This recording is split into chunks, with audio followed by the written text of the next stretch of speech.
Ganda ng panahon ngayon guys, napaka init, tapos makikita mo talaga yung ganda ng mga puno. Tanggal stress. Sarap panoorin yung mga puno, para kang nasa paradise. Kahit nagda-drive lang ako, kasi yung mga dinadaanan, ang daming puno talaga. Lalo na kung nakatira ka sa mga countryside dito, talagang napakaraming puno. Hindi mauubusan ng puno. Ganda ng panahon.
sobrang init ngayon guys. Kaya tayo tumataba kasi sa mga ganitong drinks. So.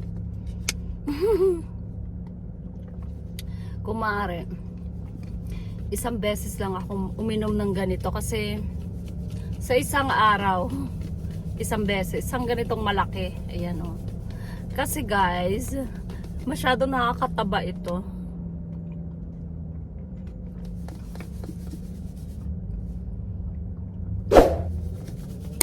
Kalahati na. Sobrang init ngayon guys dito.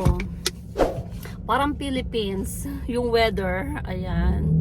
And kanina nga meron ako nakita doon sa property ng friend ko na yung mga homeless ba. Tapos tinakot ko. Ay ko sa kanila, hindi ka pwedeng magganyan dito kasi private property ito. So property ng friend ko yon. Tapos ayun, nakita ko sila, piniprepared nila yung mga kagamitan, ewan ko, pang drugs yata yon.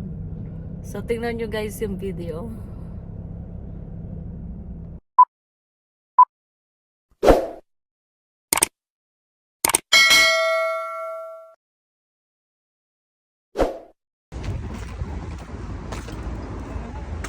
You guys not allow here. Private property here. It's private property? This is private property, okay? No problem. We won't move. Put that stuff No, back in. you're already on the camera. So move. There's camera there. It's fine. We'll move. Yeah, Okay. we'll move. I didn't know where No, this is part of this. this is all out of there, Oh, I didn't around know. the building. Okay. Put it all back in. Put it all back in. Yeah. You didn't have a sign that said that. Nakita nga ako nung isa, yung sinabi ko sa kanya na bawal kang gumawa ng ganyan dito. Halos itago niya yung kanyang mukha. Naka-video na siya. Tapos sabi nung kasama niya mabala, oh sige, okay lang, alis kami. Hindi ko kasi alam na private property to. Tinakot ko lang sila kasi nakita ko doon sa property ng friend ko. Nadaanan ko lang sila. Tapos nakita ko parang may gagawin silang hindi maganda. Ewan ko kung ano ba yung kasi hindi ko naman, wala naman akong alam sa mga ganyan. Parang panggamit nila sa drugs, ganon. Magda-drugs yata sila. Ang dami nakalagay sa suitcase.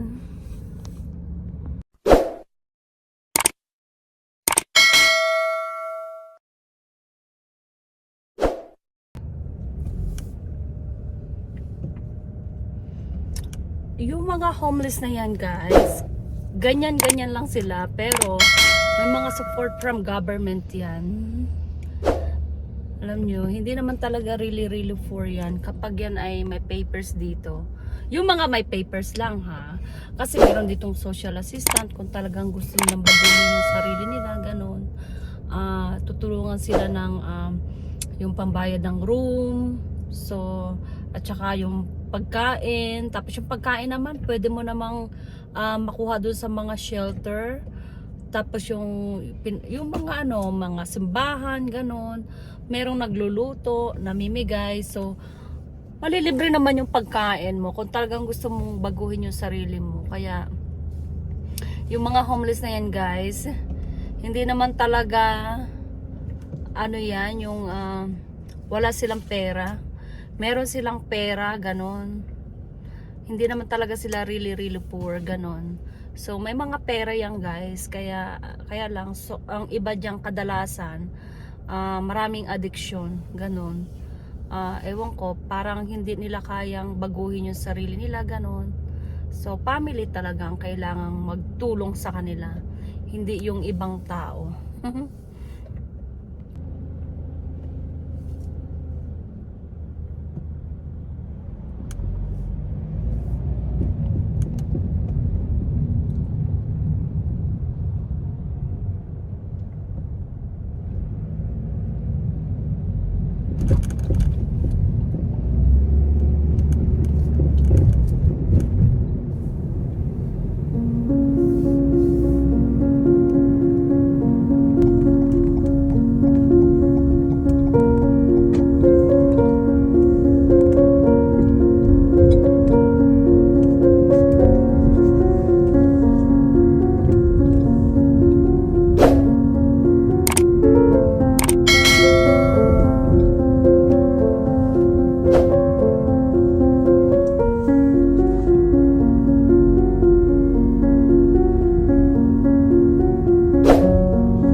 guys, hanggang sa muli. Magkita-kita ulit tayo sa susunod kong video guys. Don't forget to like, share, and subscribe.